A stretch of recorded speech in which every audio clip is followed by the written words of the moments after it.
Assalamualaikum warahmatullahi wabarakatuh. Jumpa lagi di Lentera Hitam. Tentunya masih bersama saya Bobby yang akan menceritakan kisah mistis pendakian gunung. Pada kesempatan kali ini saya akan melanjutkan cerita yang sebelumnya, cerita yang berjudul Teror Hantu Noni di Gunung Dembo. Buat teman-teman, apa kabarnya? Semoga kalian dalam keadaan sehat selalu, panjang umur, bahagia selalu, dan sukses selalu. Dan buat kalian semua yang belum mendengarkan episode sebelumnya, alangkah baiknya mendengarkan terlebih dahulu agar mengerti alur ceritanya. Dan bagi kalian yang baru bergabung di channel ini, silahkan klik tombol subscribe dan tombol loncengnya, agar kalian tidak ketinggalan cerita terbaru dari kami. Oke, tidak usah lama-lama, kita langsung saja menuju ke ceritanya.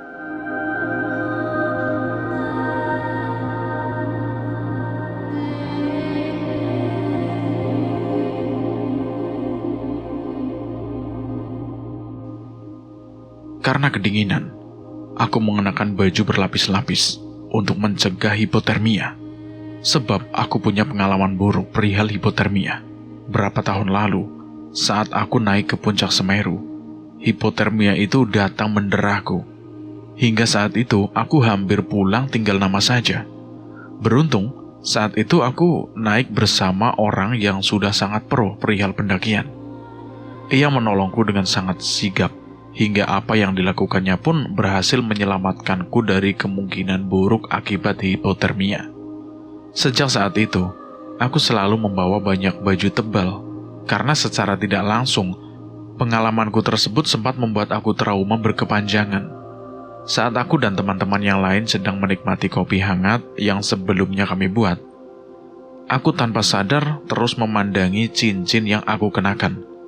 Cincin yang berhasil aku temukan saat berada di shelter 1. Cincin yang Agus yakini sebagai cincin peninggalan zaman Belanda, yang kemungkinan memiliki hal janggal di dalamnya. Meskipun aku sendiri tidak percaya dengan apa yang diucapkan oleh Agus, karena memang tidak bisa dibuktikan kebenarannya. Saat memandangi cincin itu, tanpa sadar, aku seakan-akan mendengar suara tangisan seorang perempuan yang sangat mirip dengan suara tangisan perempuan yang ada di dalam mimpiku. Aku seakan-akan dejavu karena hal itu.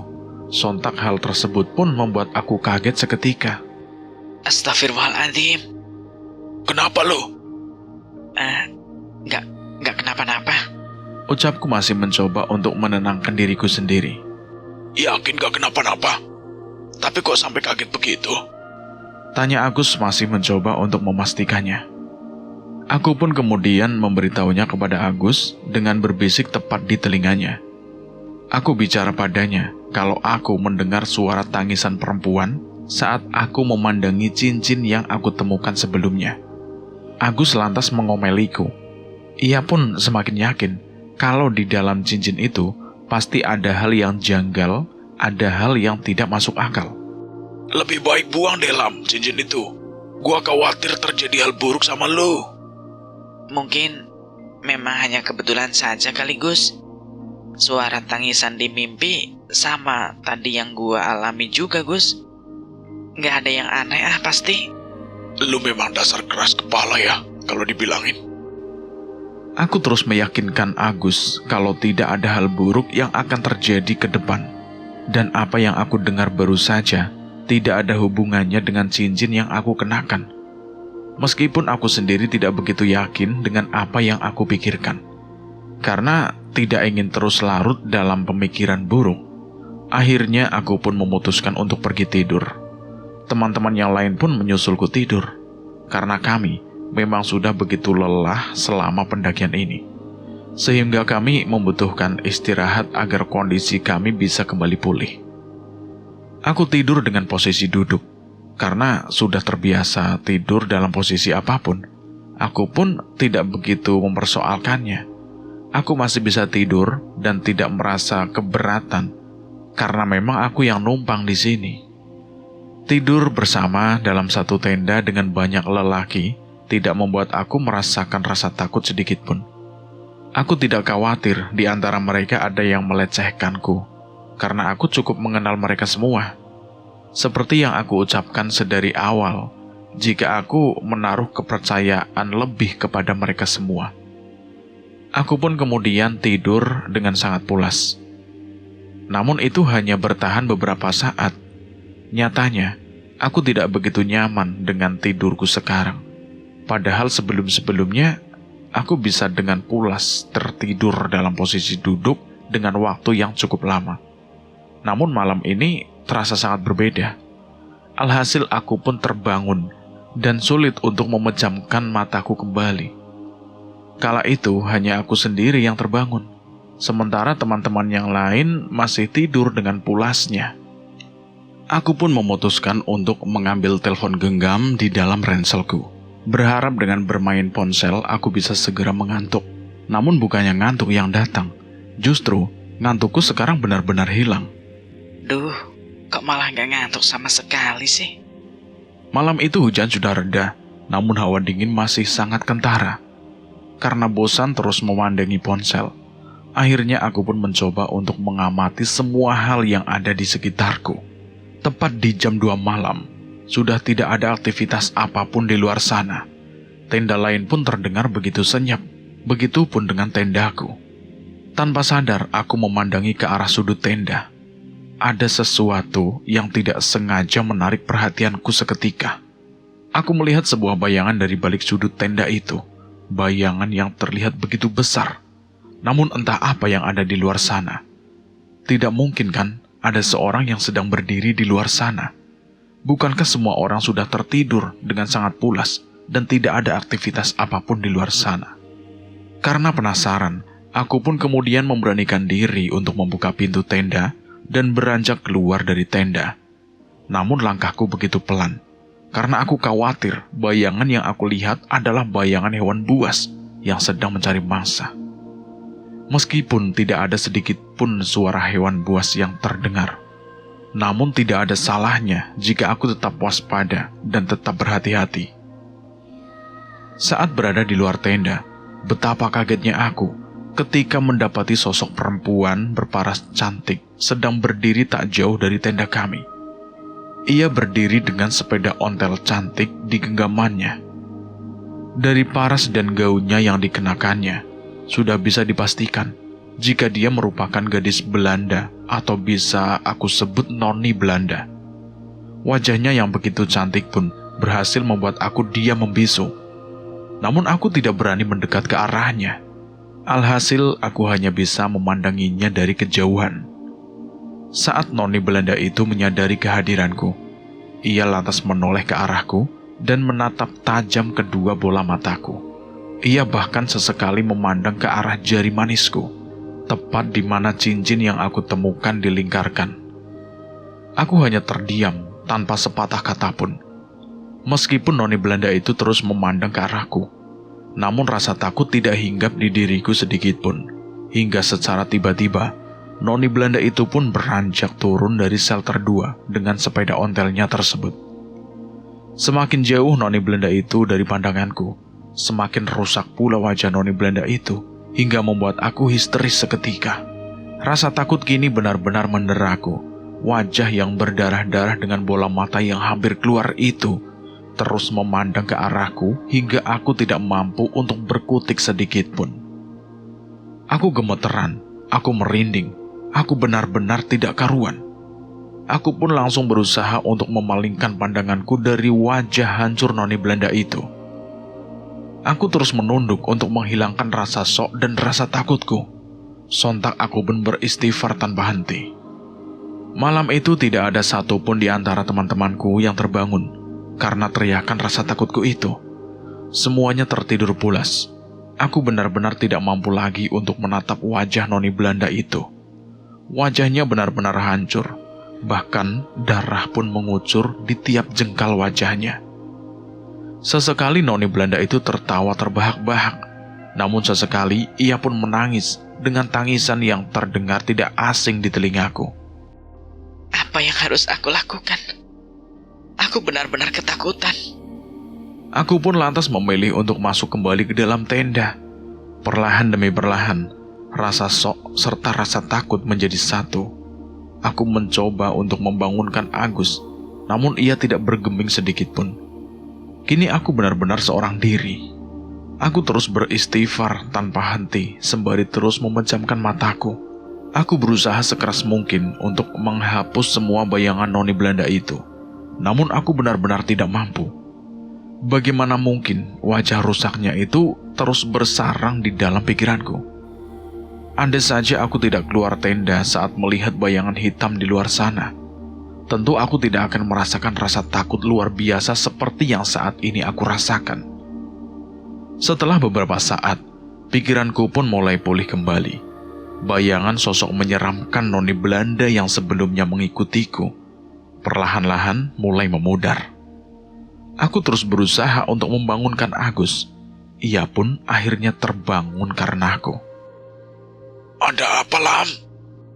Ucap Agus lirih, masih setengah sadar. Ada bayangan menyeramkan di luar sana, Gus. Tolong, temani gua melek, Gus. Gua benar-benar takut. Lebih baik lo tidur deh, Lam. Kayak yang lain juga. Kalau lo tidur, pasti bayangan menyeramkan yang lo maksud itu akan hilang dengan sendirinya. Gua ngantuk banget nih, Lam. Gua gak kuat melek. Tolonglah, Gus. Jangan tidur lagi dong. Gua ngantuk banget nih, Lam. Akhirnya Agus pun tak kuasa menahan rasa kantuknya. Ia pun akhirnya melanjutkan tidurnya tersebut dan tidak mengindahkan ucapanku. Aku lantas mencoba untuk membangunkan teman yang lain seperti Rizky dan yang lainnya. Namun mereka pun bersikap sama seperti Agus. Mereka masih sangat mengantuk dan tidak sanggup jika harus terus terjaga.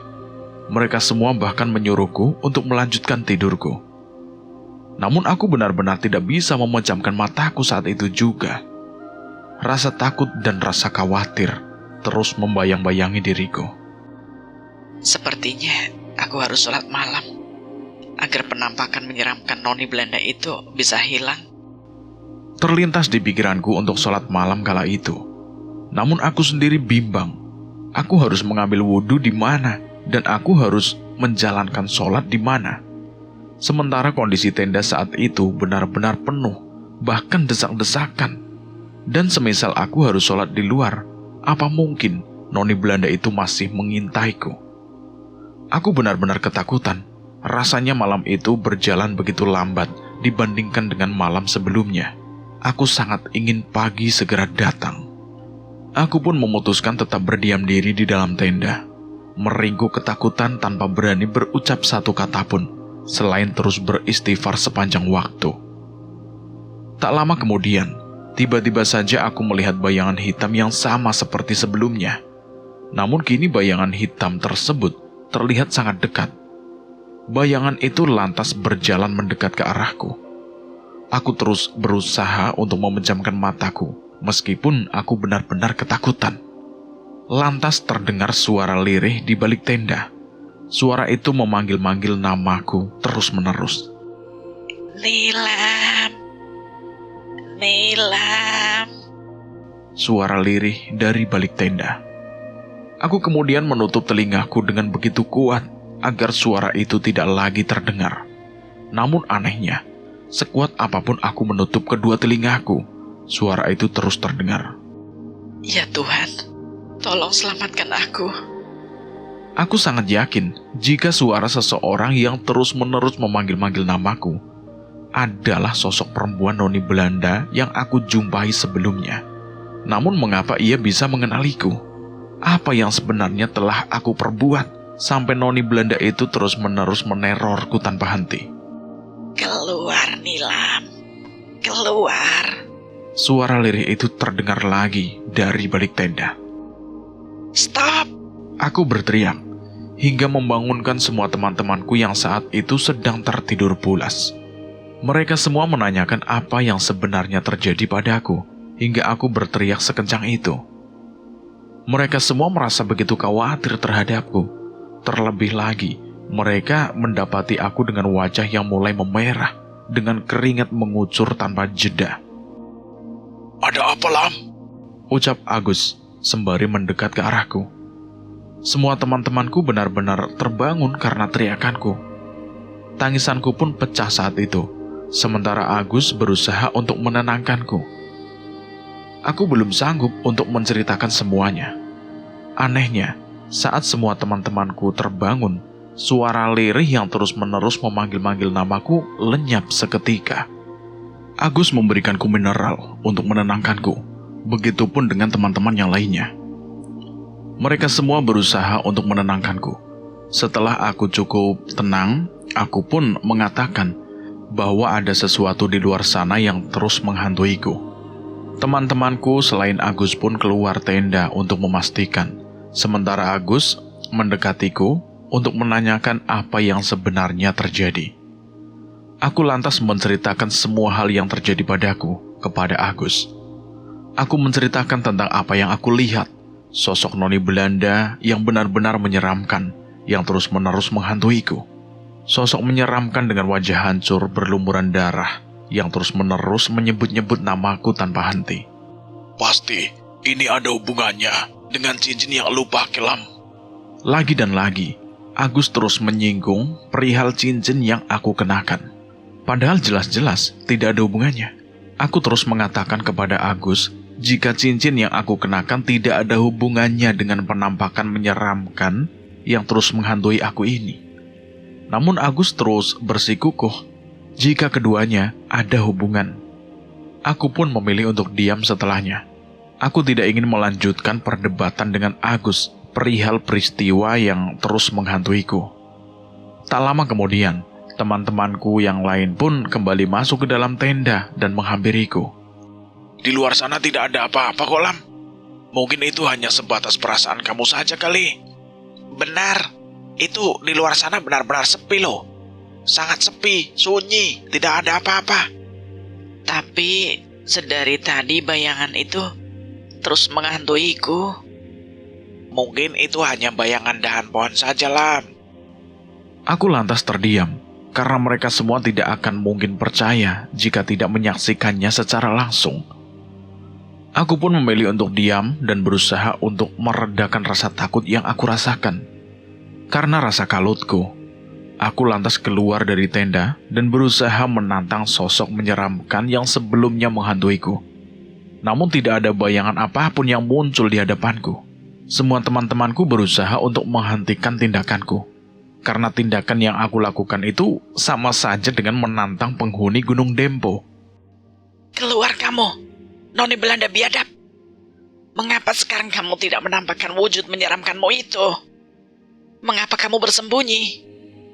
Tampakkan wujudmu, agar semua orang bisa lihat betapa menyeramkan sosokmu. Jangan hanya menakutiku saja. Aku berteriak setengah frustasi, karena semua teman-temanku tidak ada satu pun yang percaya dengan apa yang aku ucapkan.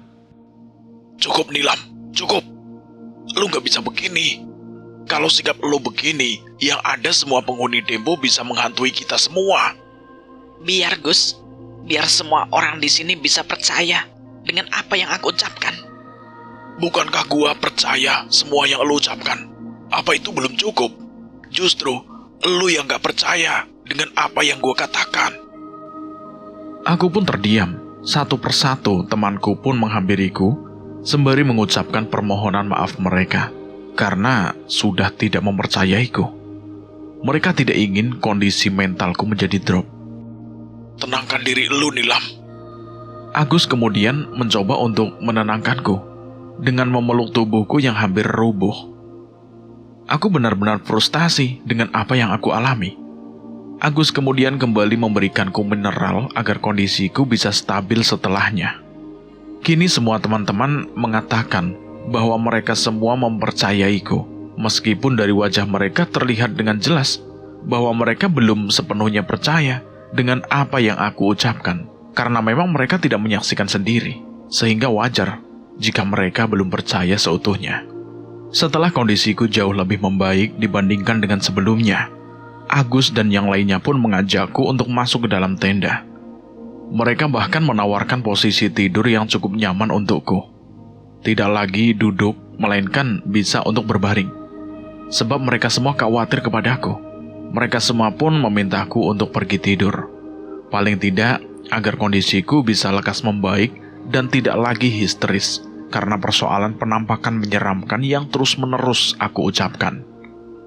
Aku pun kemudian memutuskan untuk tidur, berharap aku bisa melakukannya sehingga tidak lagi melihat penampakan menyeramkan noni Belanda itu.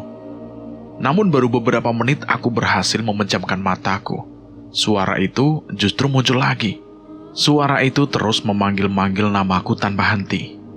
Nilam. Nilam. Aku pun terbangun karena suara itu benar-benar mengganggu tidurku. Aku kemudian duduk dan melihat sekitar. Semua teman-temanku ternyata melanjutkan tidur mereka tepat setelah aku tertidur. Karena memang saat itu masih tengah malam, sementara kami berencana untuk kembali memulai pendakian jam 5 pagi. Saat aku kembali melihat ke sudut tenda, aku merasa tenda tersebut tembus pandang. Aku bahkan mampu melihat situasi di luar tenda. Aneh tapi nyata. Karena hal tersebutlah, aku kembali melihat bayangan menyeramkan yang semakin lama aku pandang, bayangan itu berganti wujud menjadi sosok noni Belanda yang sebelumnya aku lihat. Ini menjadi kali kedua aku melihat penampakan sosok noni Belanda di Gunung Dempo. Lagi dan lagi, di dalam bayanganku, sosok itu semula sangatlah cantik dan menawan.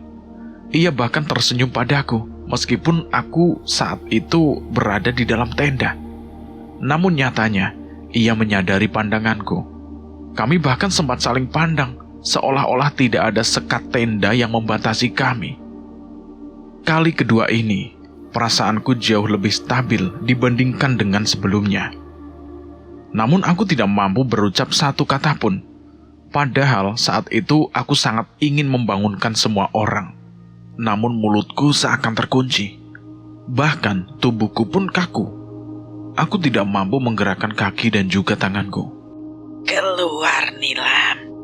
Ikut denganku.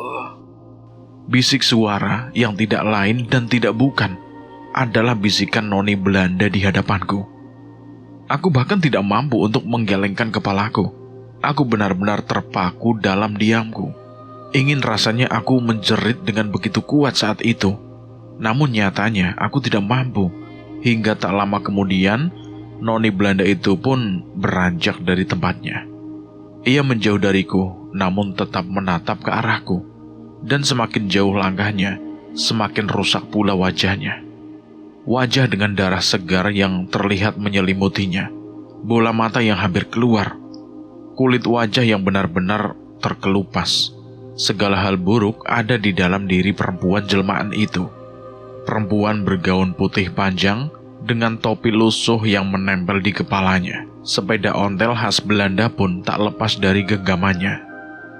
Tak lama kemudian, penampakan noni Belanda itu pun benar-benar hilang. Bersamaan dengan hilangnya penampakan itu, suara dan tenagaku pun kembali. Aku bisa berucap atau bersuara lagi, dan aku mampu menggerakkan kaki dan tanganku lagi. Ingin rasanya aku membangunkan semua orang-orang, namun aku berpikir percuma saja. Karena penampakan noni Belanda itu kini sudah lenyap. Nafasku masih terengah-engah karena penampakan itu. Namun tak ada satupun di antara teman-temanku yang terbangun ketika itu. Sampai kapan ia akan terus menghantuiku? Aku benar-benar sudah cukup lelah dan muak dengan penampakan noni Belanda berwajah menyeramkan yang hanya mau menampakkan wajahnya kepadaku seorang, sementara teman-temanku yang lain tidak pernah satu kali pun diganggu olehnya. Setelahnya aku bahkan enggan untuk membuka mataku lagi. Meskipun aku tidak tidur karena rasa takutku yang benar-benar tidak mampu aku tahan lagi. Pagi cepat datang. Aku sudah tidak kuat lagi. Aku berucap, berharap pagi lekas datang. Namun justru waktu berjalan semakin lambat. Aku benar-benar sudah tidak sanggup lagi. Aku berusaha untuk menenangkan diriku sendiri. Aku berusaha sekuat mungkin untuk melawan rasa takutku, meskipun sangatlah sulit. Tak lama kemudian, suara itu pun lenyap. Begitupun dengan bayangan sosok noni Belanda dari balik tenda kami. Aku benar-benar lega setelahnya. Rasanya benar-benar aneh, karena hanya aku yang bisa melihat sosok menyeramkan itu. Bahkan hanya aku juga yang mampu mendengar suara menyeramkan noni Belanda itu. Apa yang sebenarnya keliru dengan diriku? Apa benar yang diucapkan oleh Agus jika semua ini ada hubungannya dengan cincin yang aku temukan? Apakah ini hanya kebetulan semata? Karena tidak ingin terus dibayang-bayangi oleh sosok menyeramkan noni Belanda itu, akhirnya aku pun mengikuti saran Agus untuk melepas cincin yang aku temukan saat berada di shelter 1. Semoga dengan melepaskan cincin tersebut, sosok noni Belanda itu berhenti menghantuiku. Aku lantas menyimpan cincin itu tepat di kantong celanaku agar terus terbawa olehku. Bagaimanapun juga, aku tidak ingin kehilangan cincin antik yang berhasil aku temukan. Aku ingin menyimpannya dengan baik sebagai kenang-kenangan. Aku pun memilih untuk melanjutkan tidurku lagi setelah kondisiku jauh lebih baik dari sebelumnya. Dan setelah cincin yang aku kenakan itu sudah tidak lagi melingkar di jari manisku. Namun baru 5 menit aku terlelap. Suara panggilan itu terus menghantuiku. Dan kini suara itu semakin dekat di telingaku. Seolah-olah sosoknya berada tepat di sampingku. Dan benar saja, saat aku membuka mataku, sosok noni Belanda yang menyeramkan itu berada tepat di sampingku. Hanya kami berbatasan dengan kain tenda. Sontak hal tersebut benar-benar membuat aku ketakutan, bahkan merinding bukan kepalang. Karena saking takutnya, aku bahkan sampai kencing di celana.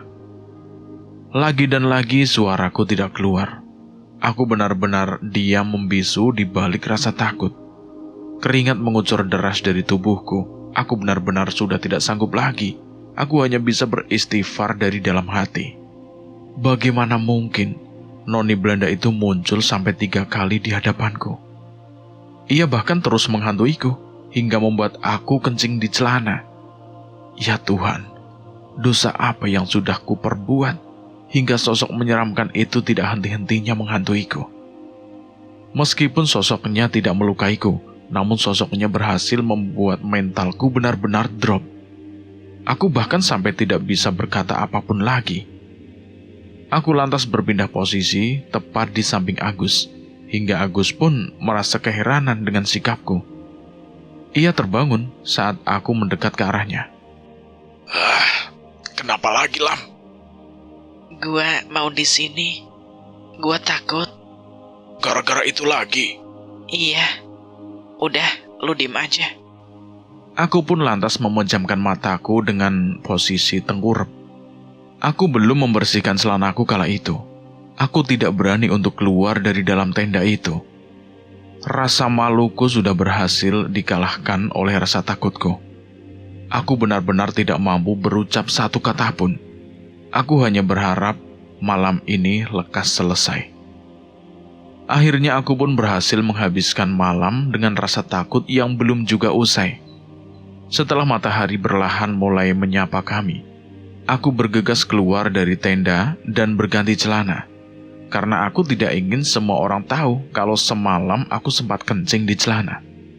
Beruntung pagi sudah datang, jadi aku tidak begitu takut keluar sendirian. Setelah selesai, aku pun kembali ke tenda menghampiri semua teman-temanku yang saat itu sudah mulai bersiap-siap untuk melanjutkan perjalanan menuju puncak Dempo. Lu dari mana aja, Lam? Habis ganti pakaian. Basah semua karena hujan. Bukannya sebelum tidur udah ganti baju? Ganti lagi lah. Kan gua bawa banyak baju. Oh, ya udah. Masa Gi, kita udah lapar nih. Biar nanti lo dibantu sama yang lain. Iya Gus, siap. Aku benar-benar bersyukur karena ternyata semua teman-temanku tidak ada yang sadar jika semalam aku sempat kencing di celana. Aku pun kemudian pergi untuk memasak masakan yang enak untuk semua orang. Kini rasa takutku benar-benar sudah berkurang setelah pagi datang dan aku benar-benar bersyukur akan hal tersebut. Sembari memasak, aku pun mencoba untuk melihat kembali ke arah di mana aku melihat sosok noni Belanda menyeramkan itu. Di sana tidak ada siapapun dan tidak ada apapun. Bahkan aku tidak melihat jejaknya sama sekali. Semoga sosok itu benar-benar sudah menghilang. Aku pun kemudian melanjutkan aktivitasku memasak. Setelah selesai, aku langsung bergegas untuk mengajak semua teman-temanku untuk sarapan pagi. Setelah semuanya selesai, kami lantas melanjutkan perjalanan menuju puncak Dempo. Saat itu, tepat pukul 8 pagi, kami semua mulai beranjak naik. Hari itu bertepatan dengan Hari Kemerdekaan Republik Indonesia, dan kami semua berencana untuk melaksanakan upacara bendera di puncak Dempo. Perasaan haru sekaligus bangga pun menyelimuti diriku. Bagaimana tidak, hampir di setiap tahun, aku tidak pernah absen untuk mengibarkan sangsaka merah putih di atas ketinggian. Dan ini menjadi momen yang tentunya sangat mengharukan. Meskipun baru tadi malam, aku mengalami kejadian mengerikan. Hal tersebut tidak membuat nyaliku ciut begitu saja. Aku berpikir bahwa apa yang telah aku mulai harus juga aku selesaikan. Kami semua pun berjalan dengan begitu semangat menuju puncak Dempo. Dan sesampainya di sana, kami langsung mengibarkan sangsaka merah putih dan melaksanakan upacara bendera dengan sangat hikmat bersama dengan banyaknya pendaki lain yang juga ikut merayakan hari kemerdekaan di puncak Dempo. Setelahnya, aku pun tidak lupa untuk mengabadikan momen mengharukan ini. Aku mengambil beberapa gambar dan tak lupa untuk bersuah foto bersama pendaki-pendaki lain di puncak Dempo. Tak lupa, aku juga menyampaikan ucapan terima kasih yang begitu dalam kepada Agus, teman karibku yang sudah mengajakku bergabung dengan timnya. Kalau saja Agus tidak mengajakku saat berada di pintu rimba, tentu aku hanya akan merayakan momen ini seorang diri, dan pasti tidak begitu berkesan. Thanks banget ya Gus, lo udah ajak gue join bareng tim lo. Aman. Gue juga suka lo join bareng kita. Hitung-hitung nambah personel, iya kan? Kami berdua pun tak lupa untuk bersuah foto berdua. Setelahnya, Agus pun menanyakan perihal cincin kuno yang aku temukan. Di mana cincin itu? Udah lo lepas? Udah, gue lepas semalam. Tapi gak ada pengaruhnya sama sekali. Gue tetap dihantui oleh noni Belanda mengerikan itu. Mungkin lo ngelakuin kesalahan sebelum naik ke Dempo, atau mungkin saat lo naik ke Dempo. Itu juga yang lagi gue pikirin, Gus. Gue gak ngerasa ada salah sejauh ini. Gue ngomong kasar juga enggak. Gue ngerusak kehidupan di Dempo pun juga kagak. Makanya, aku masih terus bertanya-tanya sampai detik ini. Banyak-banyak doa aja lo. Pastilah, Gus. Kita langsung turun kan setelah ini? Iya, kita langsung balik. Tapi kalau cuaca mendadak buruk seperti kemarin malam itu, kemungkinan kita akan bermalam lagi di Dempo. Jangan sampai kita bermalam lagi di Dempo. Gue agak sedikit trauma. Santailah, masa ketemu setan aja trauma lo. Lo gak tahu betapa menyeramkannya sosok noni Belanda itu, Gus. Merindingnya bahkan sampai detik ini. Iya, gua percaya sama lu. Setelah semua momen berhasil kami abaikan, dan setelah semua urusan kami tuntas di atas ketinggian, kami semua pun memutuskan untuk turun ke base camp. Pendakian ini benar-benar menyisakan banyak pengalaman baru di dalam hidupku. Aku berharap tidak lagi bertemu dengan sosok menyeramkan itu. Aku dan teman-teman lainnya pun kini memulai perjalanan untuk turun ke base camp. Tentunya waktu yang harus kami tempuh untuk sampai di base camp tidaklah sebentar. Kami pun juga harus melewati medan pendakian yang tentunya tidaklah mudah. Terlebih lagi, jalan licin yang harus kami lintasi akibat hujan yang mengguyur Gunung Dempo membuat kami semua harus lebih berhati-hati dan pintar-pintar memilih jalur agar tidak terperosok. Di tengah perjalanan, tiba-tiba hujan deras turun disertai dengan angin besar yang hampir serupa dengan badai. Akhirnya Agus dan teman-teman yang lain pun memutuskan untuk kembali membangun tenda di shelter 2. Namun aku enggan untuk ikut bersama mereka. Aku khawatir sosok noni Belanda yang menyeramkan itu masih ada di sana. Terlebih lagi, aku tahu jika shelter 2 menjadi salah satu tempat terangker di Gunung Dembo. Kamu yakin gak mau join bareng sama kita lagi, Lam? Iya Gus, gua udah cukup ngeri ada di shelter itu. Tapi hujan badai sudah tiba loh, Lam. Lu gak mungkin bisa nerobos itu. Gua bisa berteduh dulu sampai badai itu reda Gus. Yang terpenting, gua nggak bermalam lagi di sana. Udah, join aja bareng kita, Lam. Kita kan naik bareng nih. Masa lu malah mau turun sendiri? Kata Agus terus membujukku untuk bergabung bersama mereka semua. Jujur ya Gus, gua masih sedikit trauma. Hapus rasa trauma itu nih, Lam. Gua akan pastiin kalau lu gak akan ketemu sosok menyeramkan itu lagi. Sulit Gus untuk hapus semua itu begitu saja. Gua dihantui sosok noni Belanda itu, bahkan sampai 3 kali Gus. Gimana mental gua gak down karena situasi itu? Gua benar-benar trauma Gus. Tapi bukankah turun sendirian jauh lebih membahayakan, Lam? Lo bisa saja berpapasan dengan sosok itu di tengah jalan. Atau mungkin lo bisa aja jatuh tanpa ada orang lain yang tahu, Lam. Loh, kok doain gua yang buruk-buruk sih Gus? Ucapku sedikit kesal dengan Agus. Tapi ucapan Agus ada benarnya juga. Kalau aku nekat untuk turun sendirian, ada kemungkinan aku bisa berpapasan dengan sosok noni Belanda yang menyeramkan itu. Atau bahkan ada hal lain yang mungkin lebih buruk yang memungkinkan bisa menimpaku. Bagaimana kalau aku sampai jatuh terperosok di jalur pendakian Dembo ini? Terlebih lagi, medan pendakian saat ini sangat licin, karena memang saat ini sedang turun badai. Aku benar-benar bimbang antara turun seorang diri atau memilih untuk bermalam bersama teman-teman yang lain. Aku harus bagaimana? Jujur, aku sangat bingung. Gimana? Join aja yuk bareng kita. Insya Allah aman. Tapi kalau ternyata sosok itu masih menghantuiku, gimana Gus? Bangunin gua. Yakin kamu bangun nanti? Ya pastilah. Setelah diyakinkan oleh Agus bahwa semuanya akan baik-baik saja dan mereka semua akan ada di saat aku membutuhkan mereka, akhirnya aku pun luluh. Aku lantas memilih untuk bergabung dengan mereka.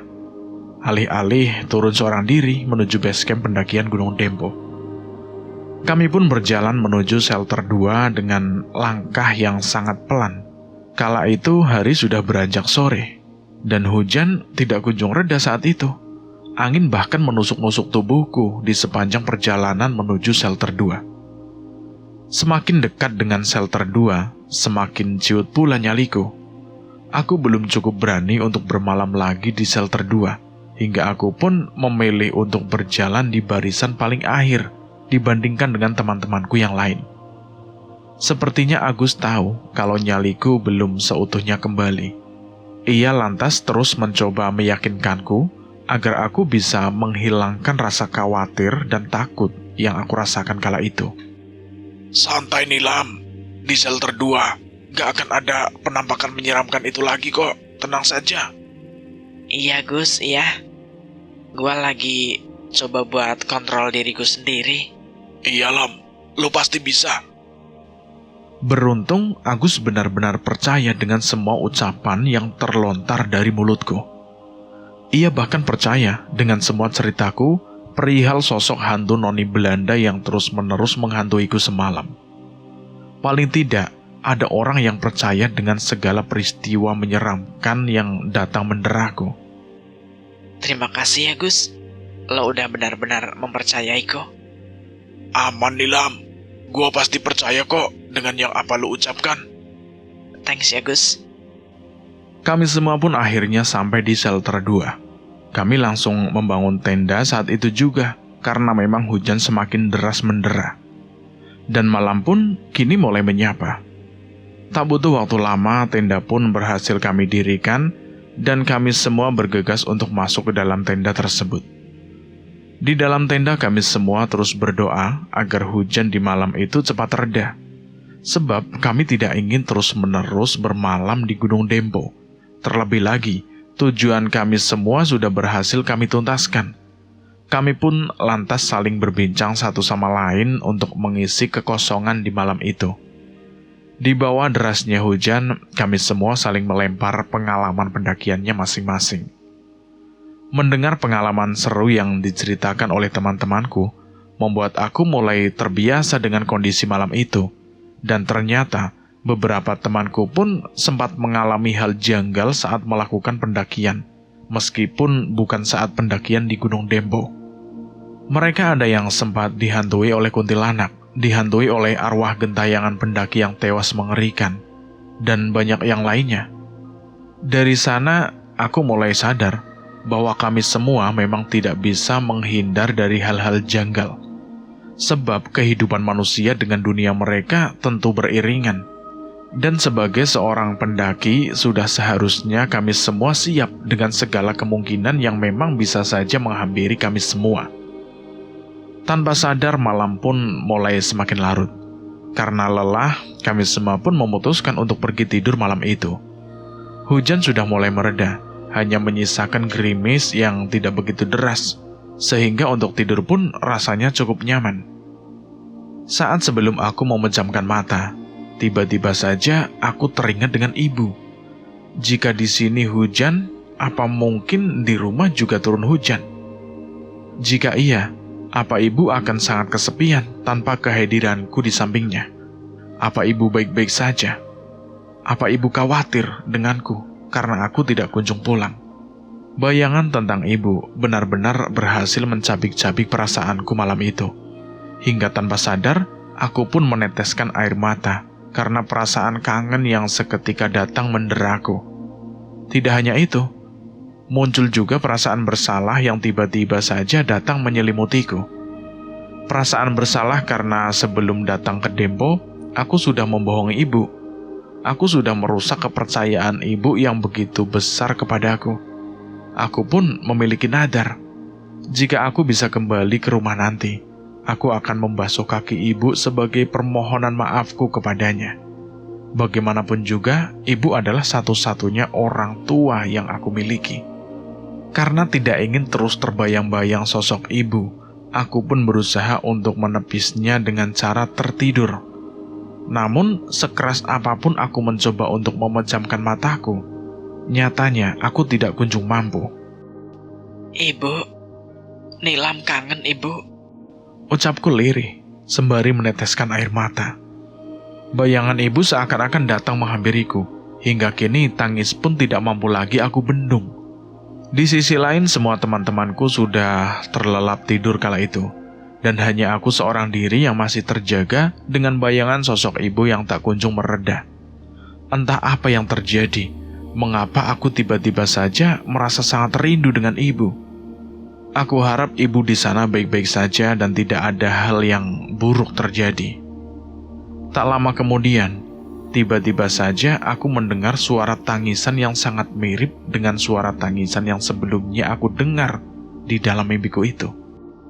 Apa itu orang yang sama? Tanyaku di dalam hati. Aku pun ingin tahu siapa sosok di balik tangisan itu. Apa ada seseorang yang sedang terpuruk di luar sana? Atau mungkin ada hal pelik yang baru saja datang menyapanya. Aku benar-benar tidak tahu. Karena tidak ingin berakhir dengan rasa penasaran, akhirnya aku pun memutuskan untuk keluar dari tenda malam itu untuk membangunkan teman-teman yang lain agar mereka mau menemaniku keluar dari tenda. Namun tidak ada satupun di antara mereka yang terbangun karena aku. Mereka justru tidur semakin pulas. Agus yang semula mengizinkan akan melindungiku pun ingkar. Ia terus tertidur pulas dan tidak berkedip sedikit pun, meskipun aku sudah berusaha untuk membangunkannya berkali-kali, sampai aku sendiri merasa begitu lelah. Akhirnya aku pun memutuskan untuk keluar seorang diri untuk memastikan sosok di balik tangisan itu. Karena aku cukup khawatir jika ada seorang pendaki yang terkena masalah. Bisa jadi ia tersesat, atau mungkin terpisah dengan rombongannya. Segala kemungkinan bisa saja terjadi. Maka dari itu, Aku ingin berusaha untuk menolong perempuan yang terus menangis itu dengan menghampirinya. Meskipun aku sendiri masih memiliki sedikit rasa trauma. Aku lantas memberanikan diri untuk menghampiri gadis itu keluar. Gadis itu berpenampilan sangat mirip dengan seorang pendaki, sehingga aku sangat yakin jika perempuan itu merupakan pendaki yang kemungkinan terpisah dari rombongannya. Atau mungkin ada hal lain yang tidak aku ketahui. Apa yang membuat kamu menangis terseduh-seduh seperti ini? Aku bertanya pada perempuan itu. Perempuan itu tidak menjawabku sama sekali. Aku sampai mengulang pertanyaan serupa, bahkan sampai 3-4 kali untuk mendapatkan jawaban.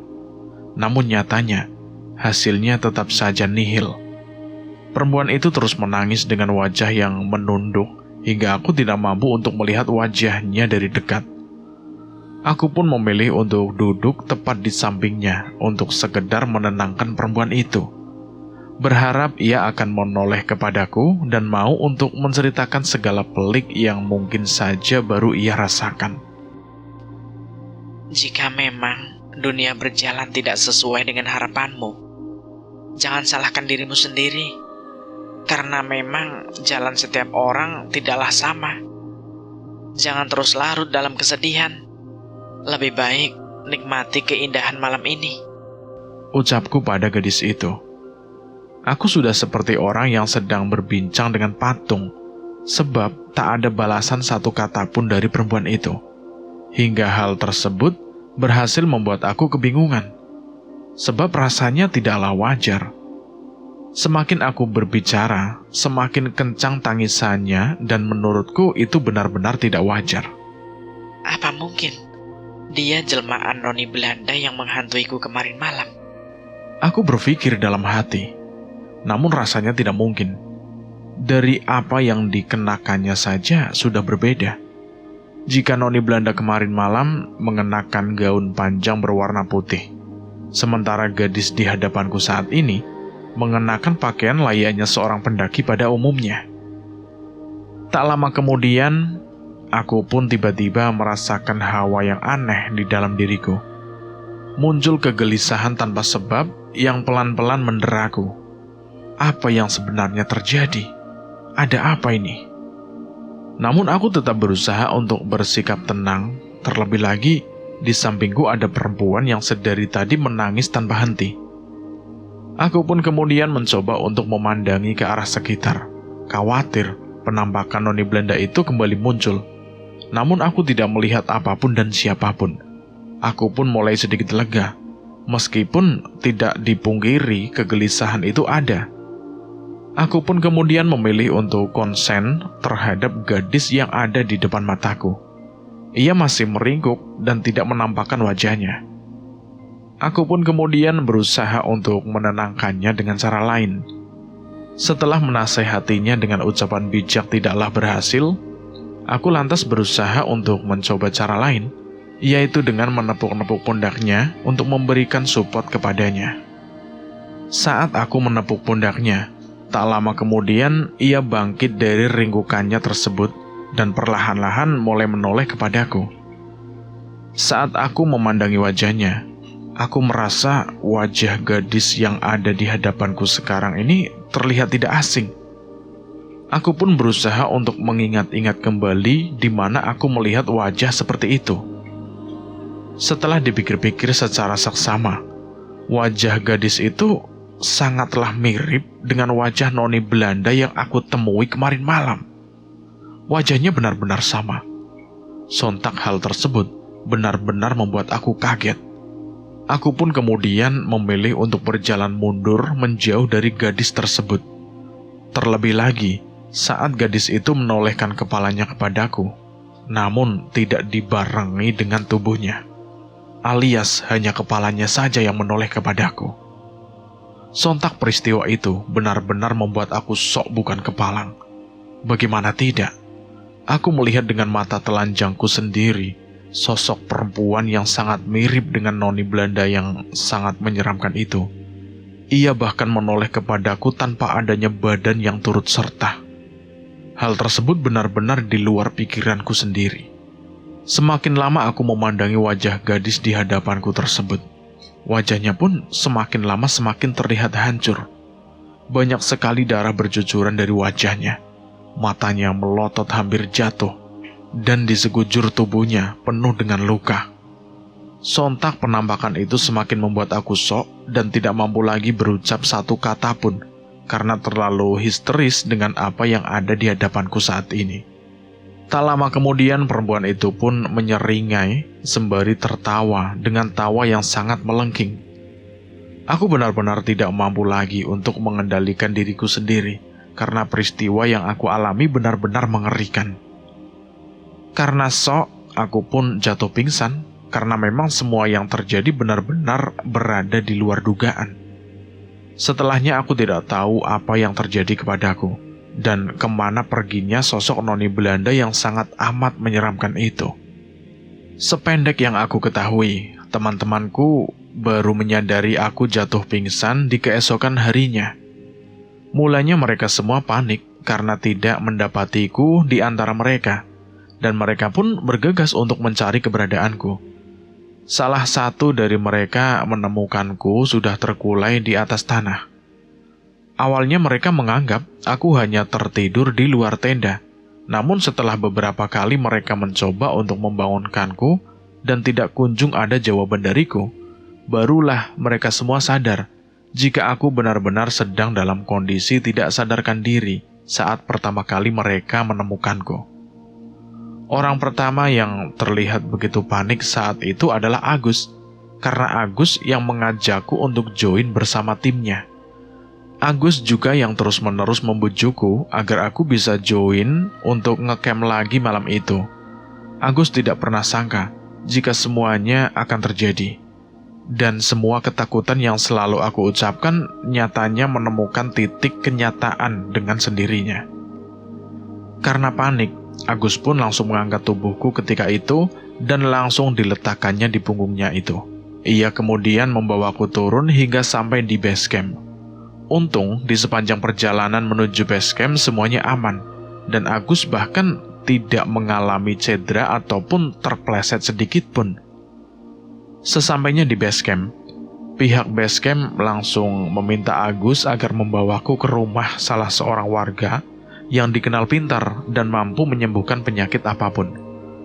Agus pun bergegas membawaku ke rumah orang pintar yang dimaksud oleh semua orang. Mbah Datuk panggilannya. Agus lantas menceritakan semua peristiwa yang diketahuinya, tanpa ada yang dikurang-kurangi atau ditambah-tambahi. Tak lama setelah Mbah Datuk melakukan beberapa tindakan terhadapku, mataku pun mulai terbuka perlahan demi perlahan, meskipun rasanya masih sangat berat. Saya ada di mana? Sudah sadar, Nak? Saya ada di mana? Anda siapa? Kamu ada di tempat saya. Temanmu membawamu kemari. Ucap Mbah Datuk. Aku pun mencoba mengingat-ingat kembali apa yang sebenarnya terjadi padaku. Dan benar saja, malam tadi aku baru saja bertemu dengan sosok hantu noni Belanda yang menyeramkan itu. Karena tak kuasa mengontrol diriku sendiri, akhirnya aku pun jatuh pingsan tanpa ada ucapan satu kalimat pun yang keluar dari mulutku. Aku kemudian menceritakan semuanya kepada Mbah Datuk, meskipun ia sendiri terlihat sudah tahu dengan apa yang sebenarnya terjadi padaku. Mengapa sosok menyeramkan itu terus menghantuiku, Mbah? Apa aku memang berbuat kesalahan? Tidak biasanya noni Belanda itu terus bermunculan, Nak. Pasti ada sesuatu yang keliru. Mbah Datuk pun menceritakan segala hal yang berhubungan erat dengan sosok noni Belanda itu. Dahulu kala sosok noni Belanda itu tewas mengenaskan akibat bunuh diri, hingga arwahnya pun gentayangan hingga saat ini. Hantu noni Belanda itu memang beberapa kali menampakkan wujudnya dan menghantui para pendaki yang datang. Namun paling hanya satu kali dan tidak lebih dari itu. Tapi mengapa ia terus datang menghampiriku, Mbah? Mbah Datuk kemudian menjelaskan bahwa kemungkinan besar aku melakukan kesalahan sebelum atau bahkan saat melakukan pendakian. Seperti berangkat tanpa izin orang tua dan kesalahan-kesalahan lainnya. Dan aku menyadari itu, sebab aku memang tidak berkata jujur dengan ibu perihal rencana pendakianku ini, dan bahkan aku sempat mengambil uang di dalam tas miliknya. Aku benar-benar banyak berdosa kepada ibu, sehingga rasanya sangat wajar jika aku mendapatkan balasannya melalui ketakutanku karena terus dihantui oleh hantu noni Belanda di jalur pendakian Dempo. Jangan anggap sepele hal-hal kecil, karena nyatanya semua yang menimpaku bermula dari hal-hal sederhana. Tidak hanya itu, Mbah Datuk pun juga memberikan peringatan kepadaku agar aku bersedia untuk mengembalikan cincin yang aku temukan. Karena cincin tersebut pun menjadi salah satu alasan sosok menyeramkan itu terus menghantuiku malam itu. Alhasil aku pun manut dengan apa yang diucapkan oleh Mbah Datuk. Aku benar-benar tidak pernah menyangka jika semua yang aku lakukan di sepanjang jalan menuju puncak Dempo ternyata keliru. Aku benar-benar merasa sangat bersalah dan sangat berdosa. Setelah kondisiku membaik, aku pun meminta Agus untuk mengantarku pergi ke shelter 1. Sebab aku ingin mengembalikan cincin yang aku temukan sebelumnya. Aku tidak ingin hidupku menjadi kacau karena terus-menerus dihantui oleh sosok makhluk menyeramkan yang enggan untuk beranjak dari dalam hidupku. Beruntung Agus mau mengantarkanku untuk kembali naik ke atas setelah kondisiku benar-benar pulih. Mengembalikan benda pusaka zaman kuno tidak bisa diwakilkan oleh siapapun, sehingga mau tidak mau, aku harus pergi sendiri. Meskipun badanku saat itu benar-benar lelah, bahkan semua tulangku seperti mau remuk. Aku tidak boleh mundur begitu saja. Aku harus menuntaskan segala hal yang sudah aku lalui sebelumnya. Aku tidak ingin semua kejanggalan yang terjadi padaku terus berlarut-larut, sebab rasanya tidaklah enak. Setelah sampai di shelter 1, aku pun langsung menguburkan apa yang aku temukan di tempat di mana pertama kali aku menemukannya. Untung saja aku masih mengingat tempat itu dengan sangat jelas. Setelah selesai, kami pun bergegas untuk pergi ke base camp lagi. Di sepanjang jalan aku terus mengucapkan permohonan maafku untuk Agus, karena aku sempat tidak percaya dengan apa yang telah diucapkan oleh karibku itu. Aku juga mengucapkan 1000 ucapan terima kasih, karena Agus sudah sudi mengantarku untuk mengembalikan cincin yang aku temukan. Aku banyak sekali berhutang kepada Agus dan yang lainnya juga. Thanks banget ya Gus. Gua bakal selalu ingat jasa lu Gus. Udahlah Lam, ini sudah tanggung jawab gua. Insya Allah semuanya akan terus aman. Iya Gus, amin.